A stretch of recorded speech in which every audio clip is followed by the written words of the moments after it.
Bonjour à toutes et à tous, Bezrat Hashem, Beshem Hashem, Naaseh Venatzliach. Alors voilà, on doit savoir une grande règle qui est primordiale dans notre vie, mais qui est d'une nécessité première. C'est qu'Akadosh Baruch Hu nous met dans un grand nombre de situations. Et en fait, c'est à nous d'interpréter ces situations-là.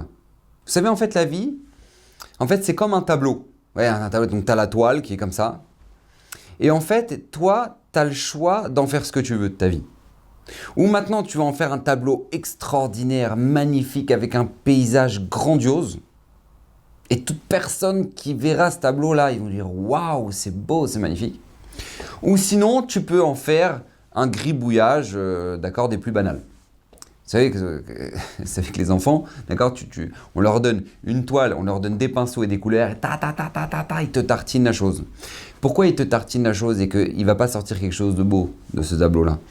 Parce qu'en fait, ils n'ont pas la maturité de savoir utiliser les couleurs comme il faut. Ils n'ont pas la maturité d'avoir le recul qu'il faut, de savoir donner une perspective à ce qu'ils dessinent. Ils n'ont pas ça. Et bien, il faut savoir que c'est exactement la même chose dans la vie de tout à chacun. Une personne, elle peut faire de sa vie un grand gribouillage. Mais vraiment, un grand gribouillage, ça ressemble à rien. Pourquoi? Parce qu'ils n'ont pas donné de perspective à leur vie. Ils ne savent pas qu'est-ce qui est important, qu'est-ce qui l'est moins. Et il y a des couleurs qui sont plus importantes que d'autres. Il y a des couleurs qui vont donner de la lumière. Il y a des couleurs qui, justement, au contraire, vont faire des effets d'ombre. On doit avoir une maîtrise de ça si tu veux que le tableau soit magnifique. C'est la même chose dans la vie. Il y a des événements que maintenant, toi, tu dois laisser passer. Il y a des événements que, au contraire, tu dois t'attarder, tu dois construire là-dessus. Il y a des événements que tu dois savoir oublier. Parce que si tu ne sais pas donner une perspective à ta vie, ça ressemblera à rien.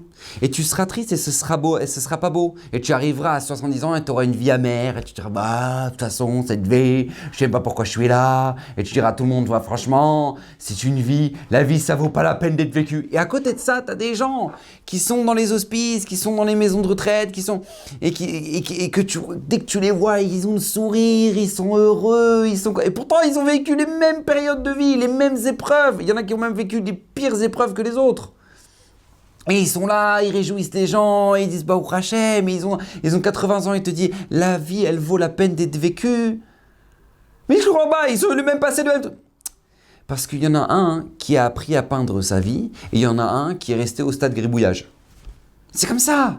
Ça dépend que de ça, de l'interprétation que tu en fais. Parce que les situations auxquelles tu fais face, c'est dans tes mains maintenant de qu'est-ce que tu vas en faire. Il y a des gens qui sont matériellement très riches, qui ont beaucoup de moyens, mais en fait, dans leur être intérieur, ils sont extrêmement pauvres. Mais ils sont très très pauvres. Ils voient l'autre comme ça, ils voient l'autre passer avec... elle voit sa copine passer avec un sac Louis Vuitton, elle dit « Ouais, de toute façon, franchement, je sais même pas pourquoi elle s'est racheté encore un sac, elle sert à quoi ?»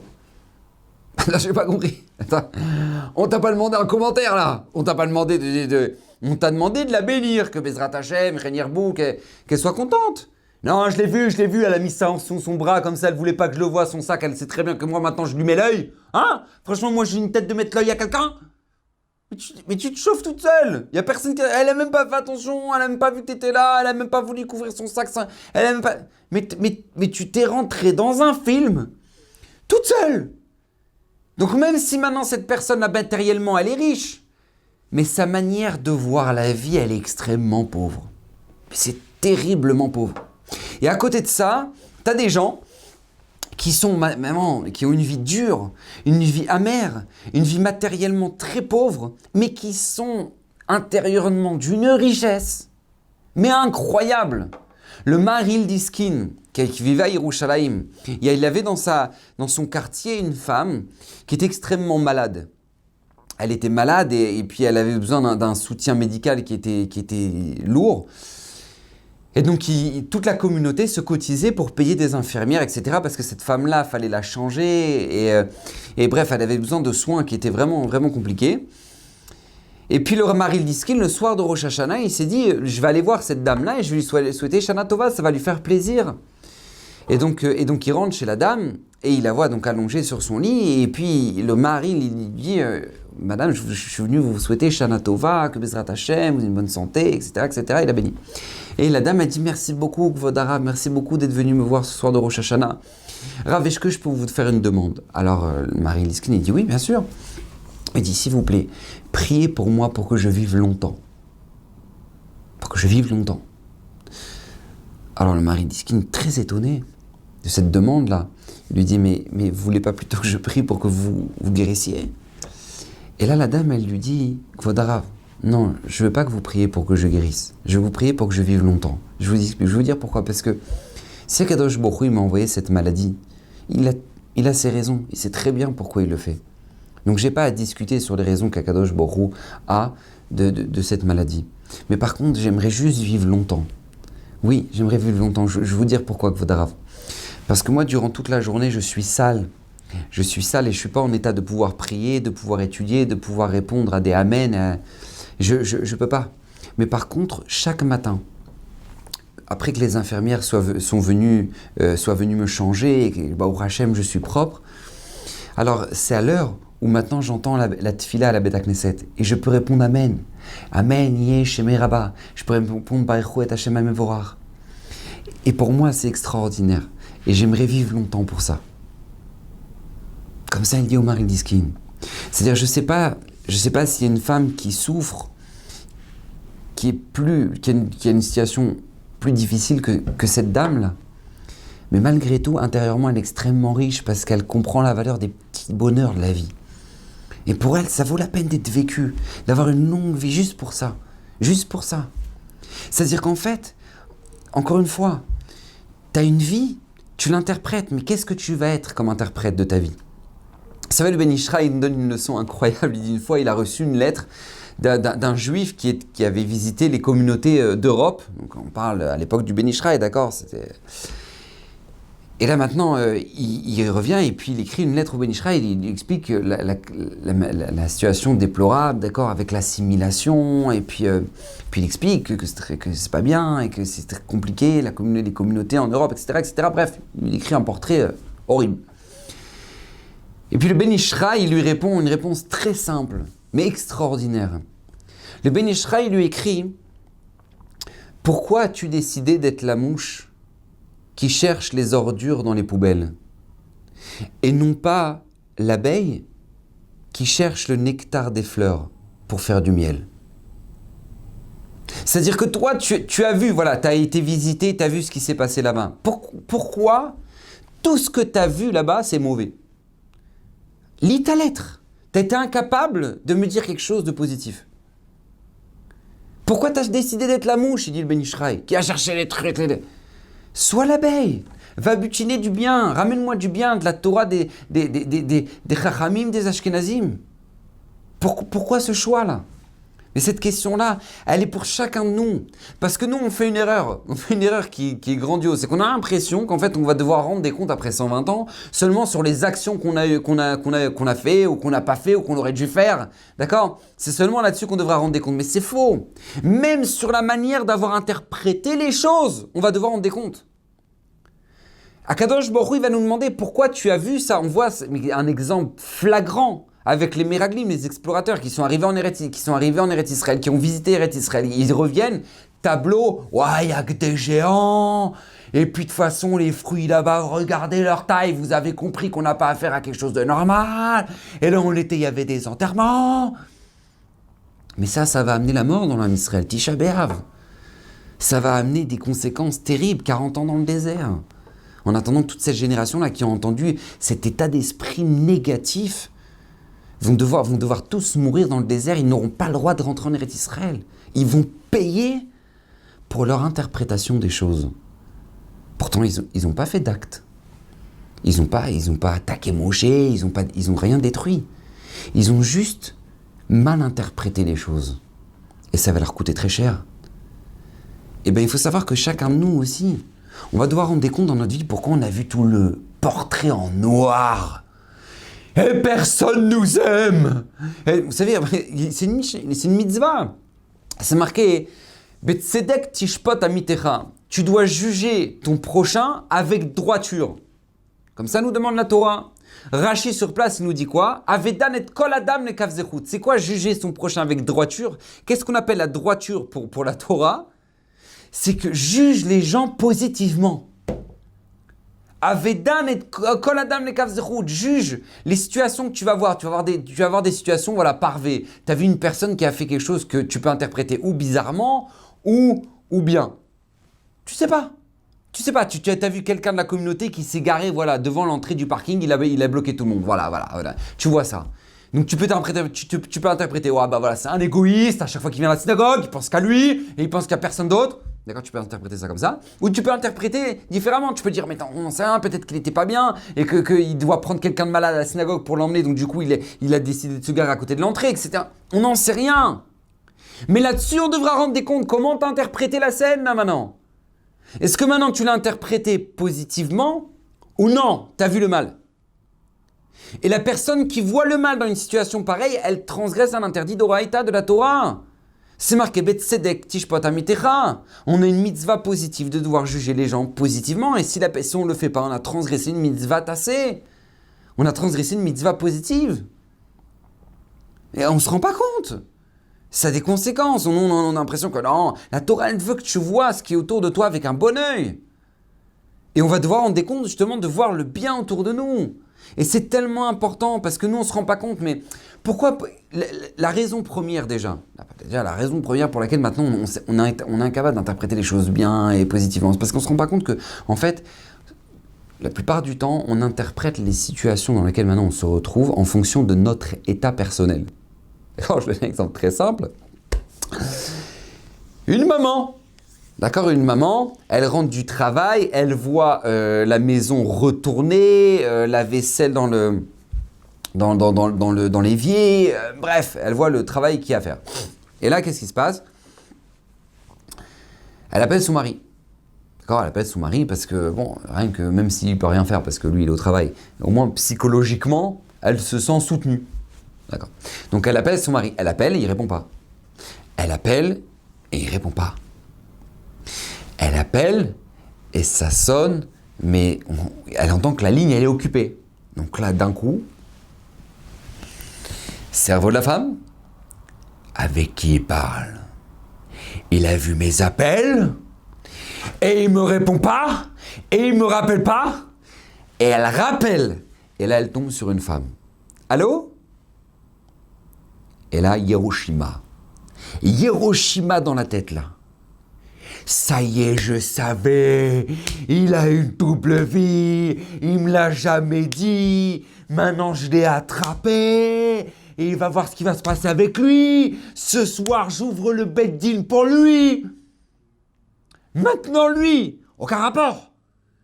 Elle parle avec la femme, elle dit, oui allô, qui vous êtes? Et elle, la femme au téléphone, elle lui dit, non mais vous, qui vous êtes? Et la bête. Alors là, la femme, elle dit, attends, j'ai pas compris, là, je suis censé appeler le portable de mon mari. Est-ce que je pourrais lui parler, s'il vous plaît? Elle dit, en fait, je vous explique, madame, je suis au hyper cacher, j'ai trouvé ce téléphone par terre, et en fait, voilà, j'ai juste répondu parce que je voudrais le rendre à son propriétaire. Et là, pfiou! C'est-à-dire là, la femme, elle vient de comprendre qu'en fait, non, il n'a pas répondu parce qu'en fait, il a perdu son téléphone. Et qu'en fait, pourquoi maintenant, ça a répondu occupé avant? Parce que peut-être que là, la femme, elle a essayé de répondre à quelqu'un et ça n'a pas marché. Et que là, maintenant, elle cherche vraiment le propriétaire et qu'en fait, ça n'a rien à voir avec une double vie. Mais en fait, comment c'est possible qu'en fait, tu vas interpréter mal les choses? Parce que bien souvent, c'est ton état à toi. Ou parce que tu es une très grande jalouse, ou parce que maintenant tu es fatigué et la journée elle t'a érincé. Donc du coup, ce qui fait que maintenant toi, ce qui va se passer maintenant à partir de ce soir, ça va être forcément mal, d'accord? Ça va être forcément crevant. Et ça, on doit être vigilant. On doit être vigilant parce qu'on doit savoir prendre du recul par rapport aux situations, parce qu'on les interprète mal, ne serait-ce que parce que notre état n'est pas bien, n'est pas bon. Vous savez, je donne un autre exemple. Il y a beaucoup de gens qui malheureusement font de leur alia un échec. Mais pas parce que maintenant, effectivement, c'est dur, c'est facile pour personne, d'accord? Magmara le dit, Eretz Israël, Niknit Beisorim, l'Eretz Israël, ça s'acquiert avec des difficultés. C'est pas un secret, c'est la Gemara qui nous l'a dit il y a 2000 ans. Donc maintenant, qu'est-ce qui se passe?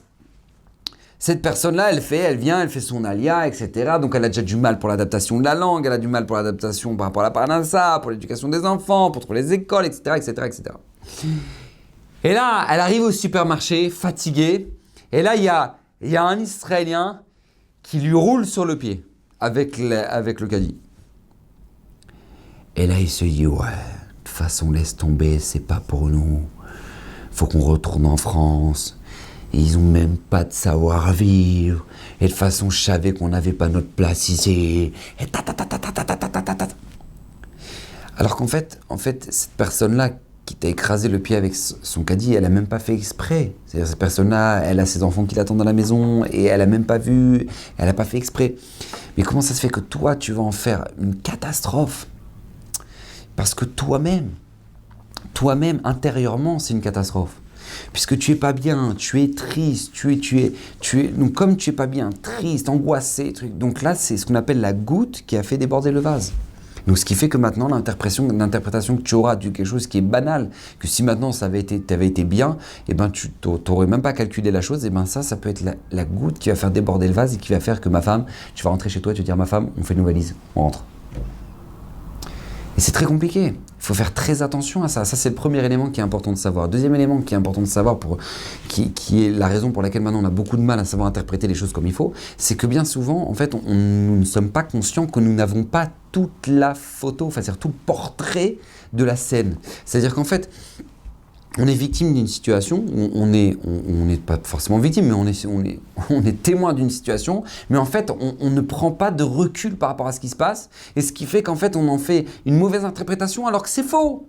C'est faux. Par exemple, Rav Aryeh Levin, il raconte qu'une fois, il était à la Levaya d'un tzaddik en Eretz Israël, et puis à la Levaya, il y avait un rav qu'il connaissait très bien, qui était le rav Shmuel Kouk, qui était avec lui. Et puis donc ils étaient en train d'accompagner le corps jusqu'au cimetière. Ils marchaient dans la rue comme ça, donc tout le cortège, ils étaient en train d'accompagner le corps jusqu'au cimetière. Et là, Rav Shmuel Kouk, il tourne la tête, il voit un fleuriste. Donc il voit un fleuriste, et donc il quitte la Levaya, il quitte le cortège, et il rentre dans le magasin de fleurs, il va acheter un beau pot de fleurs, comme ça, une belle plante, avec un gros pot comme ça. Et puis il ressort et il continue la Levaya. Et là, Rav Aryeh Levin, il comprend pas. Il dit, comment c'est possible que le Rav Shmuel Kouk fasse un truc pareil? On est en pleine Levaya, genre il a vu un fleuriste, il dit, oh, sympa, ça irait bien sur ma terrasse, ça, pourquoi pas, allez, j'y pense, je le fais. Je sais pas, on est en plein enterrement, qui a le temps de penser à un truc pareil? Et ça le dérangeait, Rav Aryeh Levin, ça. Donc du coup, il se tourne vers le Rav, il dit, tu as trouvé une belle plante? Et le Rav Shmuel Kouk lui explique, il lui dit, non, je vais t'expliquer en fait ce qui se passe. C'est qu'il y a un hôpital de lépreux. À l'époque, d'accord, c'était avant la création de l'État d'Israël, à l'époque de l'État britannique, il y avait des hôpitaux de lépreux. Et donc il raconte, Rav Shmuel Kouk, qu'il y a un juif qui est dans l'hôpital de lépreux et qui aimerait avoir une paire de tefilines. Et Rav Shmuel Kouk, il était très gêné parce qu'il voulait absolument lui faire parvenir une paire de tefilines, mais les médecins expliquaient que si on rentre une paire de tefilines dans l'hôpital lépreux, eh ben, on sera obligé de les brûler à la sortie. Pourquoi? Parce que la contamination, etc. Donc c'est un choix à faire, quoi. Si on rentre les tefilines, elles seront brûlées à la sortie. Dit Rav Shmuel Kouk, donc je ne pouvais pas rentrer des tefilines. On ne peut pas rentrer des tefilines dans cet état-là. Et puis j'ai trouvé un accord, Baruch Hashem, avec les médecins, qu'en fait, dès que ce juif-là quittera ce monde, et ben en fait, au lieu de les brûler, on va les enterrer. Mais le corps médical m'a demandé que dès que maintenant cette personne-là quittera ce monde, et ben je vienne tout de suite pour m'occuper de cette tefilines, parce qu'ils n'auront pas le temps de le garder, elles finiront brûlées. Et il dit Rav Shmuel Kouk, ce matin, je viens d'entendre que ce juif, il a quitté ce monde. Il est niftar ce matin. Et donc du coup, en fait, avec la Levaya de notre ami, j'ai pas eu le temps d'y penser. Et là, maintenant, je viens d'y penser, j'ai vu un fleuriste, j'ai dit, il faut absolument que j'achète un pot pour aller enterrer cette filine-là. C'est la raison pour laquelle j'ai acheté une plante. Et je dois l'amener maintenant à l'hôpital des lépreux pour aller enterrer les tefilines. C'est-à-dire que, il a dit à Rav Aryeh Levin de cette histoire-là, il a dit, je me suis promis de juger tout le monde les Kavzerout, parce qu'on ne se rend pas compte combien il nous manque du recul par rapport à la scène.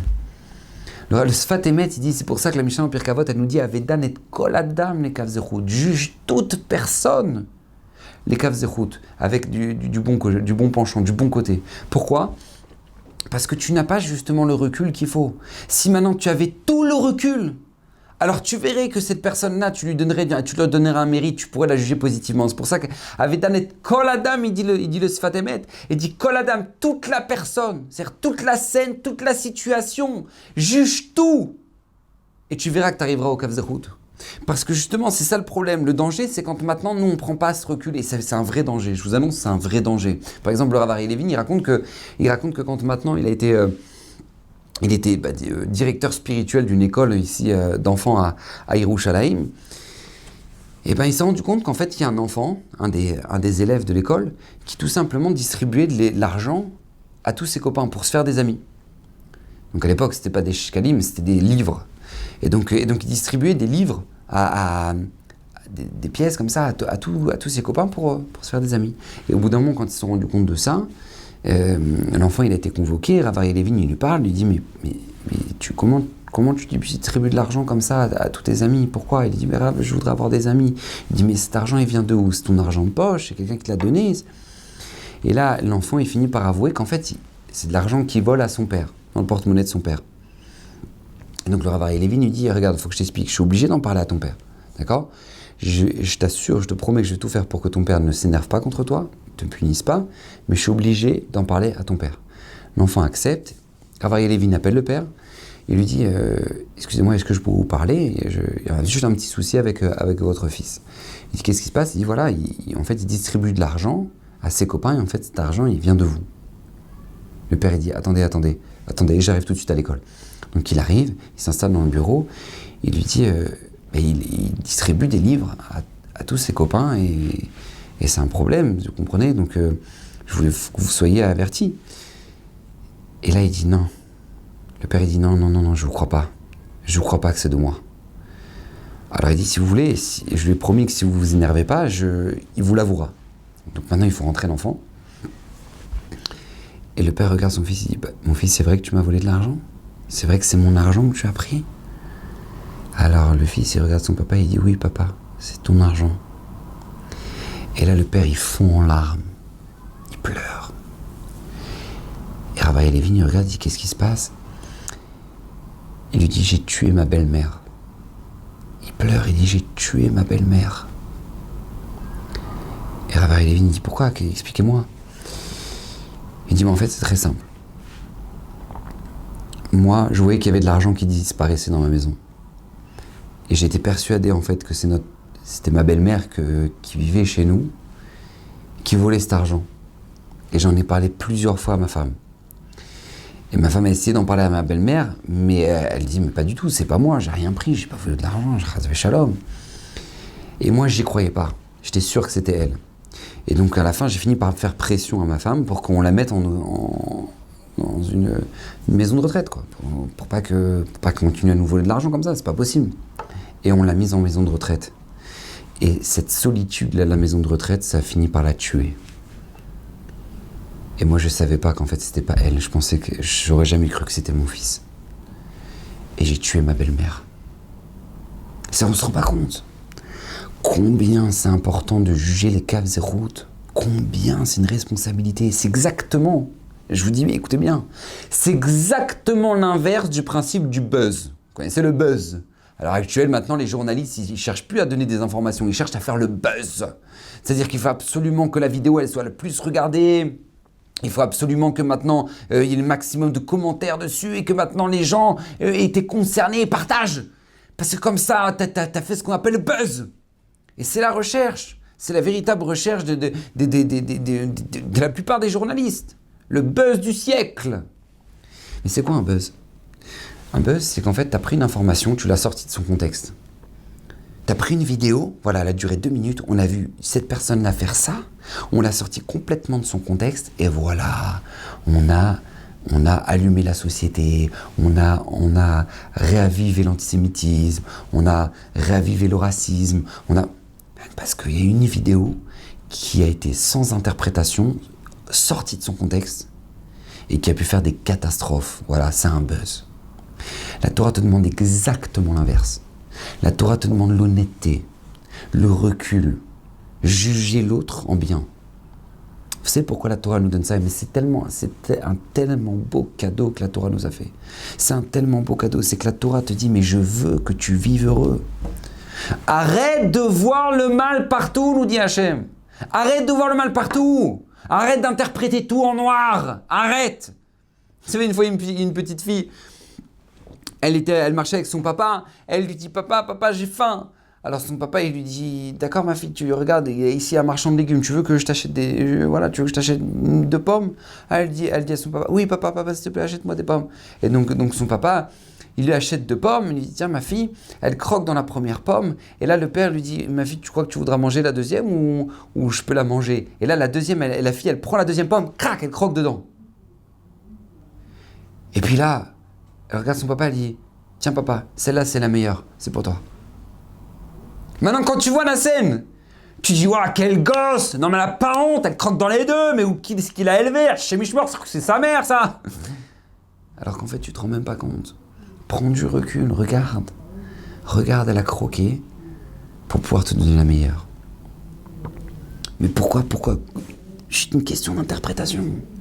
Tu vois une personne, la Torah nous demande, tu vois du 50-50, t'as le pied à la chat, tu es obligé de juger positivement. Tu vois une personne, je sais pas moi, une personne elle a mis sa main dans la coupa d'Atzedaka, elle l'a mis dans sa poche, maintenant toi, tu peux interpréter différemment, ou tu peux dire, elle a mis un gros billet, elle vous avait juste besoin de monnaie pour que si jamais maintenant il y a des pauvres qui lui demandent la Tzedaka, ou sinon tu peux interpréter à l'inverse, dire, de toute façon c'est un voleur, on l'a attrapé, d'accord? 2 solutions.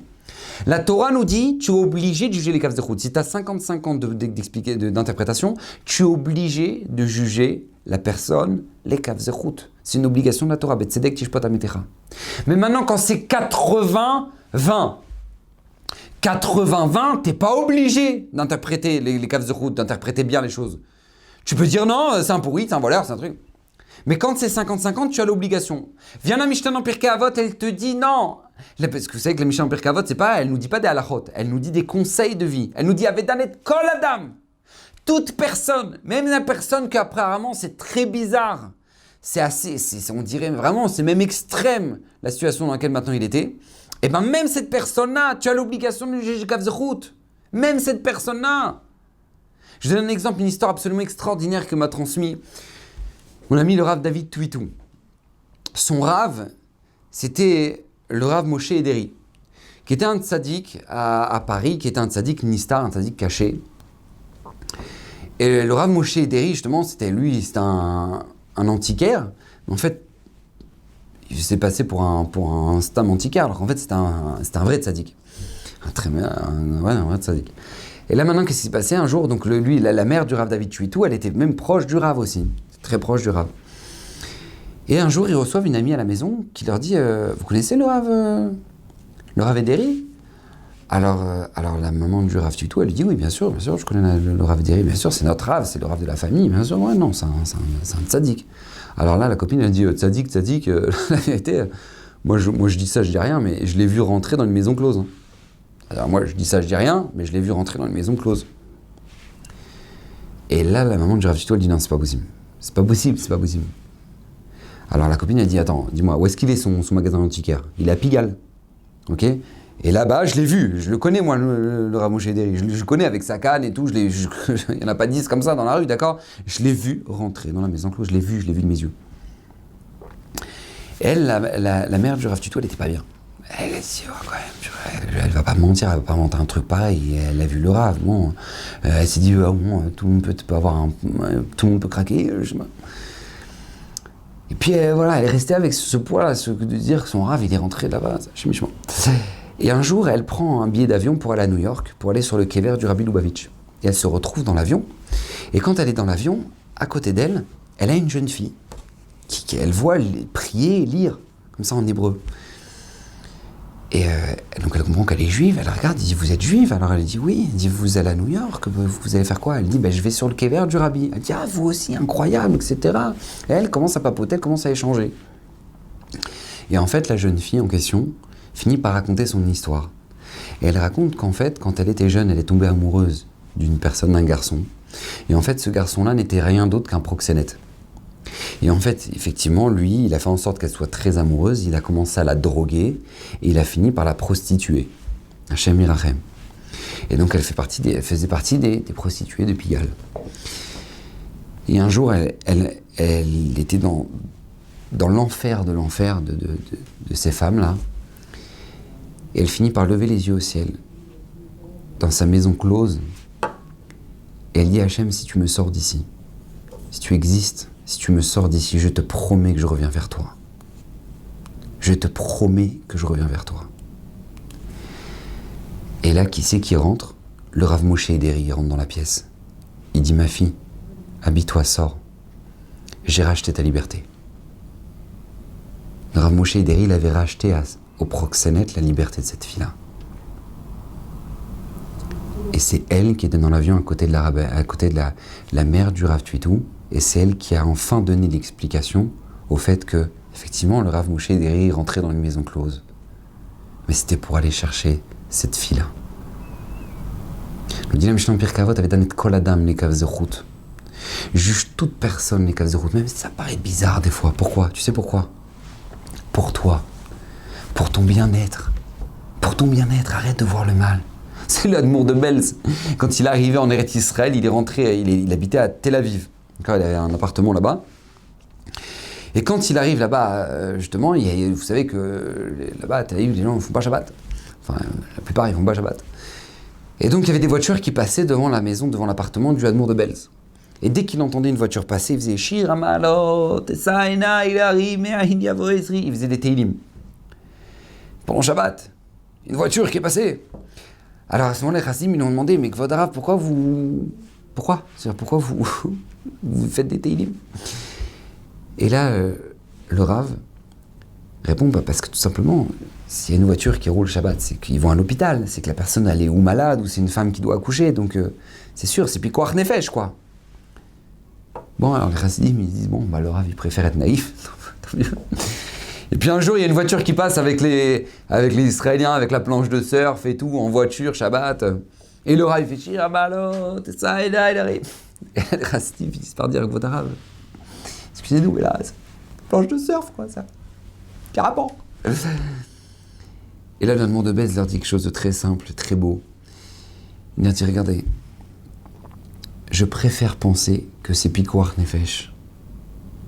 Parce que quand pour moi, ils ont été Mechalel Shabbat parce que c'est Pikuach Nefesh, et à mes yeux, je n'ai pas vu de transgression du Shabbat.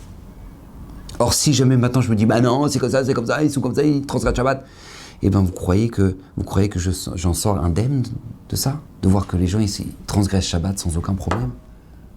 Donc je préfère me dire qu'ils vont à l'hôpital. C'était pour lui-même qu'il le faisait. Avec Danet Kol Adam le Kav Zechut, la Mishnah elle te dit pour toi. Arrête de voir le mal, arrête, préserve-toi de ça. C'est comme le Rabbi Zel Malem Ivologine, il arrive une fois au mikvé, et puis quand il sort de l'eau, il va pour se rhabiller, et puis il se rend compte qu'il n'y a plus sa chemise. On lui a volé sa chemise.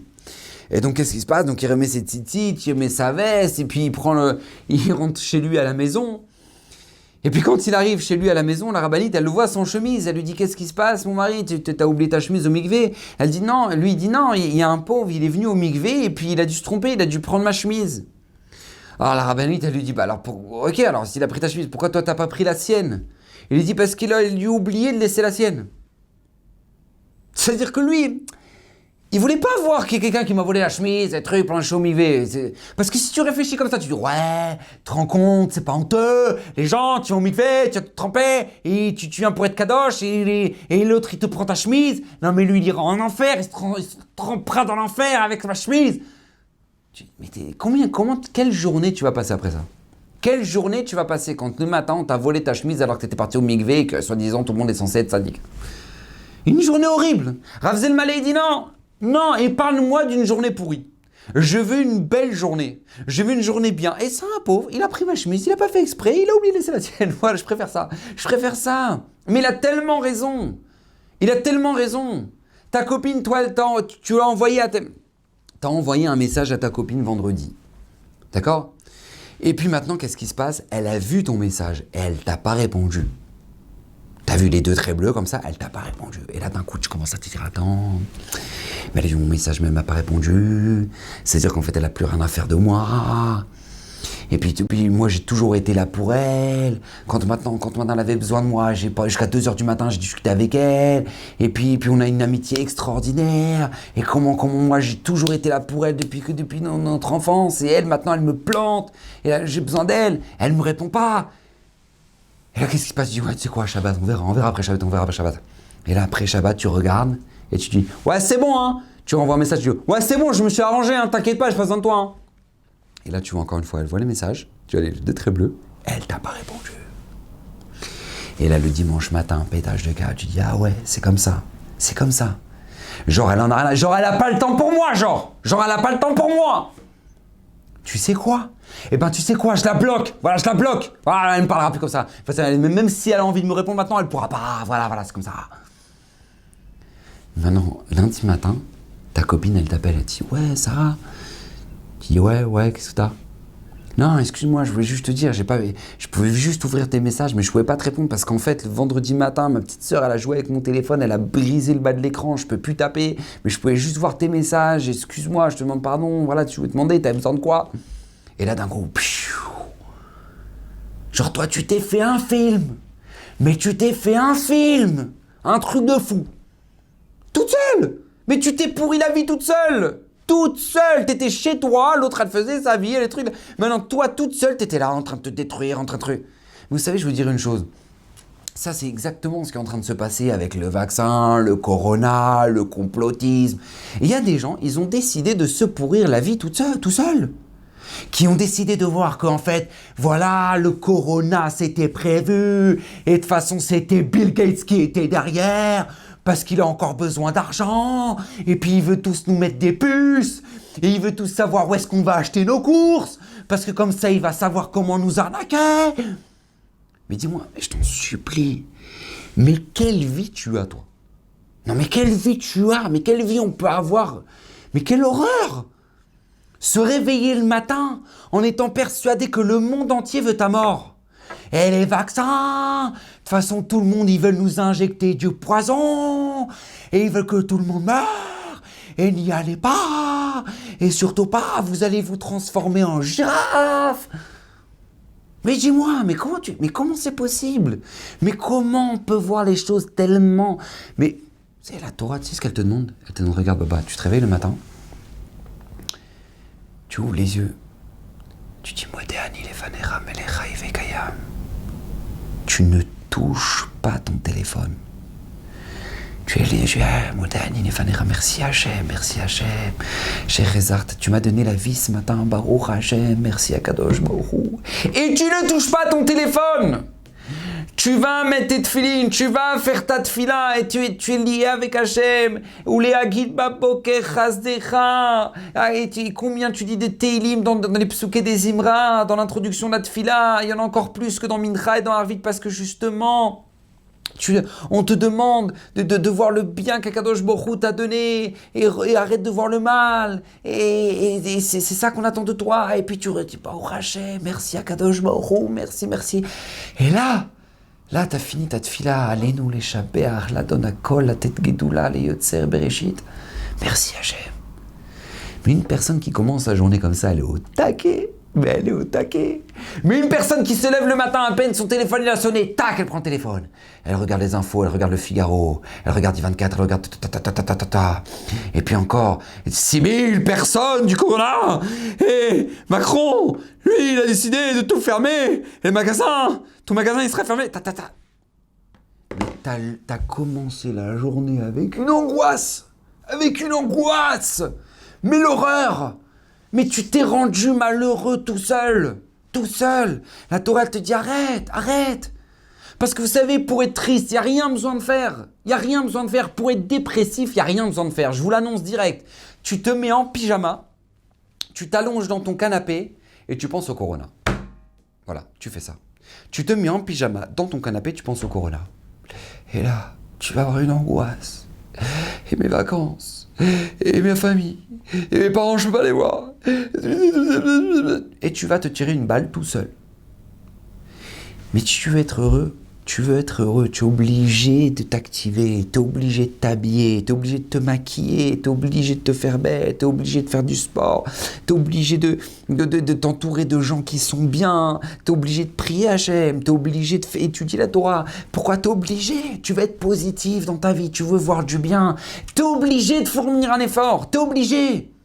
T'es obligé, c'est pour ça que c'est bien plus facile que quand tu vois une vidéo qui est positive, de vous dire, vous inquiétez pas les amis, personne va mourir, vous inquiétez pas, le vaccin c'est pas pour nous détruire. Et que là c'est bien plus facile de dire, bah tu sais quoi, je vais envoyer un lien pour montrer que c'est la fin du monde. Et voilà, tout le monde regarde.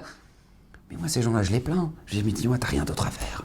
T'as rien d'autre à faire que de vouloir rendre le monde noir. Rends-le bien, rends-le positif, mais c'est pour toi que tu le fais. C'est pour toi que tu le fais. C'est tellement important. Prends du recul. Et le Ben Ish Chai te dit, mais tu es capable de le faire. Tu es capable de le faire. Ne crois pas que ça demande un travail hors du commun, d'interpréter les actions des gens bien, et que toujours voir le bien autour de toi. Il dit, le Ben Ish Chai, tu sais le faire. La preuve, je vais te prouver. Il dit le Ben Ish Chai, lorsqu'une personne, il raconte une histoire incroyable, il dit en Perse, il y avait un roi qui avait fait un décret que toute personne qu'on attrape dans son royaume qui a volé, sa sentence c'est qu'on lui coupe la main. Pas compliqué, qu'on lui coupe la main. Non, excusez-moi, c'est pas ça. Non. Le Ben Ish Chai dit plus que ça. Il dit la sentence. Il dit c'était la condamnation à mort. La condamnation à mort. Top. Donc maintenant, qu'est-ce qui se passe ? Il y a un père de famille qui se fait attraper justement au marché ayant volé une miche de pain. Et donc qu'est-ce qui se passe ? Bien évidemment, attrapé, condamnation à mort. Et là, avant de le condamner à mort, on lui demande sa dernière volonté. D'accord ? La dernière volonté, dernier souhait du condamné. Et là, qu'est-ce qu'il décide de faire ? Il décide de faire une demande. Il dit, voilà, moi je voudrais juste de me parler avec le roi. Voilà, avant de mourir, je voudrais parler avec le roi. Alors le bourreau, il lui dit, je t'annonce la couleur, hein. Tu veux parler avec le roi, mais ça change rien. Il ne changera pas la loi pour toi. Il dit, oui, non, je sais, mais je voudrais juste lui parler quand même. Donc, comme c'est la dernière volonté, donc il le fait. Il se retrouve devant le roi et dit, voilà mon roi, effectivement, vous avez fait une loi dans votre pays que toute personne qui vole est condamnée à mort. Eh bien, j'ai été attrapé justement pour vol. Je n'arrive pas à nourrir ma femme et mes enfants. J'ai volé du pain et effectivement, je suis condamné à mort. Alors moi, je vous demande juste une chose. Vous savez, nous, dans notre famille, on a une transmission de génération en génération d'un secret. Mais le problème, c'est que mes enfants sont trop petits. Et je ne pourrais pas leur transmettre à mon tour ce secret-là. Donc je vous demande juste, vous, mon roi, je vais vous transmettre ce secret. Et quand mes enfants grandiront, vous leur transmettez. Si ça ne vous dérange pas, mon roi. Alors le roi lui dit, aucun problème, il n'y a pas de problème, je le ferai pour toi. Il dit, alors regardez, j'ai besoin que vos ministres soient là pour pouvoir le faire, pour transmettre le secret, parce qu'en fait, je ne peux pas le faire ici en intérieur, il faut qu'on le fasse à l'extérieur, parce qu'en fait, le secret, c'est comment faire pousser un arbre en 2 secondes. Donc le roi, il dit, d'accord, pas de problème, il fait venir le ministre des Finances, ministre de l'économie, enfin, le ministre du Tourisme, le ministre de l'Éducation, etc. Donc il les fait venir les uns après les autres. Et il les ramène dehors. Et là, il dit, voilà mon roi, faut que je vous montre, donc il y a un pot, il dit, il y a un détail que j'ai oublié qui est très important, c'est qu'en fait, moi, je ne peux pas le faire. Je vais vous montrer comment on le fait, moi, je ne peux pas le faire, parce qu'en fait, tout simplement, celui qui a volé, ça ne marche pas chez lui. Donc, comme maintenant, moi, j'ai volé, donc ça ne marchera pas. Donc, ministre des économies, de l'économie, venez, je vous demande de le faire. Là, le ministre de l'économie, d'un coup, il se sent pas bien. Il dit, écoutez, un peu de fièvre, peut-être le corona, je préfère aller faire une vérification, d'accord ? Je reviens. Et il prend la fuite. Alors ce père de famille, il se tourne vers le ministre du Tourisme. Il dit, ministre du Tourisme, vous avez pas volé, vous ? attendez, j'arrive dans les toilettes. Et ils se défilent tous les uns après les autres. Et là, qu'est-ce qui se passe ? Il y a ce père de famille qui se retrouve devant le roi et dit, vous, mon roi, vous n'avez pas volé. Vous pouvez le faire pour moi. Et là, le roi finit par baisser la tête.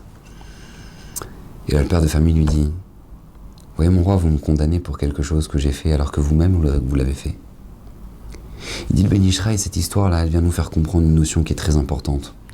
C'est que nous, on sait toujours interpréter les choses en mal et dire, « Ouais, et lui m'a volé. Et lui, de toute façon, je savais très bien que son intention, quand il m'a envoyé ce message, c'était de me faire mal. Et je savais très bien que mon mari, quand il m'a dit ça à ce moment-là, c'était pour me piquer. Et je savais très bien que mes enfants, de toute façon, ils m'aiment pas. » Regarde comment tu interprètes les choses chez les autres et regarde comment toi, tu interprètes ce que toi-même tu fais. Regarde. Tu vois, quand tu as fait ça à cette personne-là, tu te dis non, mais je voulais pas vraiment le vexer de toute façon. Non, mais c'est pas grave ce que j'ai fait. Quand tu arrivé en retard à la synagogue, tu t'es dit quoi ? Non, mais attends, moi j'étais fatigué, hein, d'accord. Mais quand l'autre il arrive en retard pour le minyan, t'as dit ouais, bah franchement, il sait pas que tout le monde l'attend. regarde comment, il dit le Ben Ishraï, tu interprètes les actions des autres, et regarde comment toi, tu interprètes tes propres actions. Regarde comment toi, tu te juges toi-même, les caves zéro, tu te juges positivement. Mais regarde comment tu juges mal les autres. Nous dit le Rav Elimelech Milizensk, notre devoir, c'est de faire exactement l'inverse. Notre devoir, c'est de juger les autres, les caves zéro, de juger positivement les autres. Et par contre, nous-mêmes, se juger avec rigueur. Nous-mêmes, il a attendu de nous de se remettre en question, réfléchir sur tes actions, arrête de toujours dire « Ouais, mais t'avais des bonnes raisons, et t'avais des bonnes raisons, t'avais des bonnes raisons. » On verra après 620 ans, tu pourras donner ces raisons-là. Arrête avec tes fausses magouilles et tes trucs, arrête, t'as volé, arrête de dire « Non, mais en fait, c'était pour le bien, j'ai besoin de nourrir ma famille, et puis lui, il avait qu'à lire vraiment le contrat. » Et dis-moi, quand toi, tu te fais arnaquer, tu réagis comme ça ? Tu réagis, oh, j'aurais dû vraiment lire le contrat. Non, tu dis, ouais, t'as vu, hein, ils avaient fait exprès de lire en petit lait en tête, là, hein, tu vas voir, j'ai attaqué pour ça. Regarde comment tu réagis pour ce que toi-même t'as fait. Regarde. On dit, Rav Elimelech Milizensk, juge bien, arrête de voir le mal chez tout le monde. Arrête. Vous savez, tout le monde connaît le Rabbi Levi Yitzhak Mebarditchov. Zchuto yagen alenu al kol am Israël. Rabbi Levi Yitzhak Mebarditchov, il voyait le bien chez tout le monde. Même chez le juif le plus rachat, il trouvait du mérite. Celui qui transgresse ses Shabbats devant tout le monde, il fumait une cigarette devant le Rav Elimelech Milizensk. Et le Rav lui disait, mais c'est sourd, c'est Shabbat, ne fume pas une cigarette. Et le juif qui disait, ouais, je sais très bien que votre arabe, je sais très bien. Et là, le Rav Elimelech Milizensk, il levait les yeux au ciel et disait, Akadosh Baruch Hu, quel peuple tu as créé, ils ne savent pas mentir. Ils ne savent pas mentir. Ils trouvaient des mérites chez tout le monde. Vous savez, je vais vous dire une chose. L'une des plus belles leçons qu'il nous a transmis le Rav Elimelech, le Rav Levi Yitzhak Mebarditchov, l'une des plus belles leçons qu'il nous a transmis, c'est probablement le fait que il avait décidé dans sa vie de ne plus être malheureux. C'est vrai, c'est beau, il trouvait du mérite pour tout l'âme Israël, mais il ne le faisait pas seulement pour eux. Il le faisait aussi pour lui.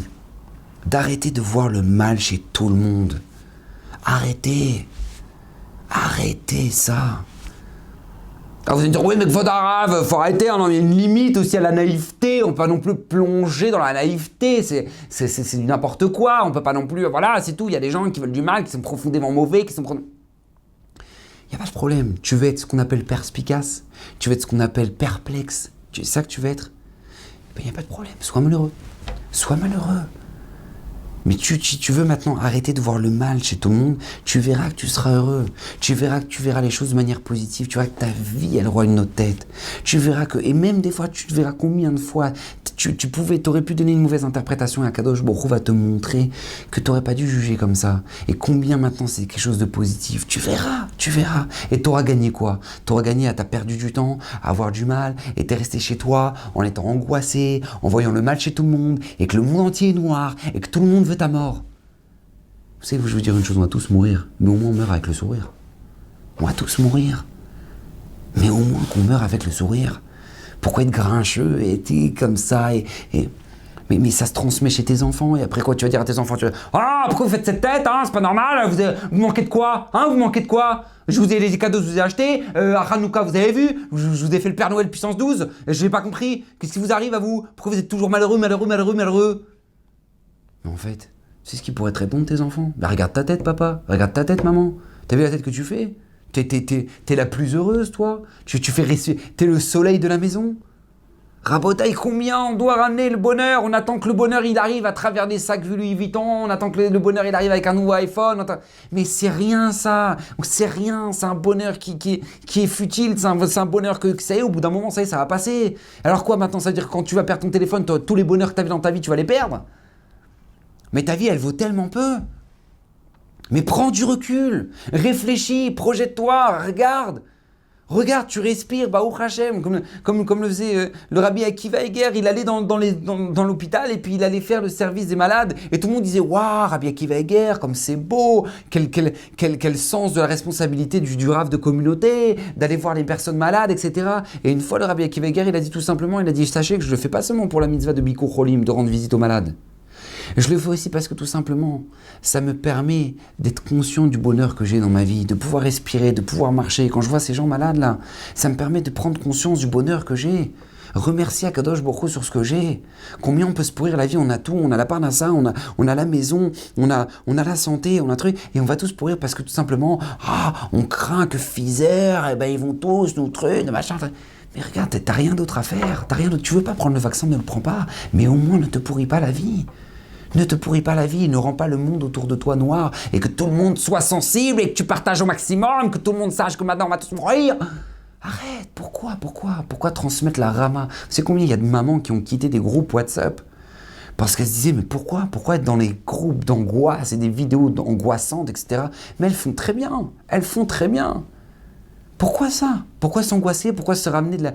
Pourquoi? Éloigne-toi de ça, éloigne-toi des gens angoissants. Et vous savez, je vous dire une chose, la dépression, c'est contagieux. C'est contagieux. Il faut le savoir, ça. Quand tu es entouré de personnes qui interprètent leur vie de manière négative, toi aussi, tu interpréteras de manière négative. C'est comme ça. L'interprétation, tu as un tableau dans les mains. C'est le tableau de ta vie. Peins-le, fais-en quelque chose de magnifique, fais-en quelque chose de splendide. Ne perds pas ton temps à mettre du noir, et du marron. T'imagines ta fille, elle te ramène ça, un tableau comme ça de l'école, tu veux dire, mais ma fille, il y avait que ça comme couleur ou quoi? Il n'y avait pas d'autre couleur. Il n'y avait pas du rouge, il n'y avait pas du blanc, il n'y avait pas du soleil, il n'y avait pas ça. Non, maman, il y avait du noir. Mais qu'est-ce que tu vas faire avec ta fille? Tu vas dire, attends, ma fille, je crois qu'elle a besoin d'un suivi psychiatrique, ma fille, parce que vraiment, elle voit tout en noir. Et toi, tu vois pas tout en noir, toi? Tu vois pas tout en noir? Prends du recul, fais du soleil, ouvre les fenêtres, tire les rideaux, fais rentrer le soleil dans ta vie. Que Bezrat Hashem, non seulement tu puisses capter le soleil, mais que tu sois toi-même source de soleil pour les autres. Bezrat Hashem, qu'Hashem vous bénisse de toutes les brachot, que tout le monde soit en bonne santé et qu'on soit tous heureux de vivre une si belle vie. Les éditions Torah Box, c'est des dizaines et des dizaines de livres pour les petits comme les plus grands, sur tous les sujets de la vie juive et abordés de manière accessible à tous. Paracha, histoire pour les enfants, construction personnelle, couple, Shabbat, fête juive, biographie. Chaque mois, c'est 2 nouveaux livres édités, vendus au prix les moins chers du marché et livrés partout dans le monde. Il vous suffit de les commander sur le site Torah Box à tout moment, pour les offrir à votre communauté, à vos proches ou pour renforcer vos connaissances avant les fêtes. Les éditions Torah Box, des livres sur mesure pour vous.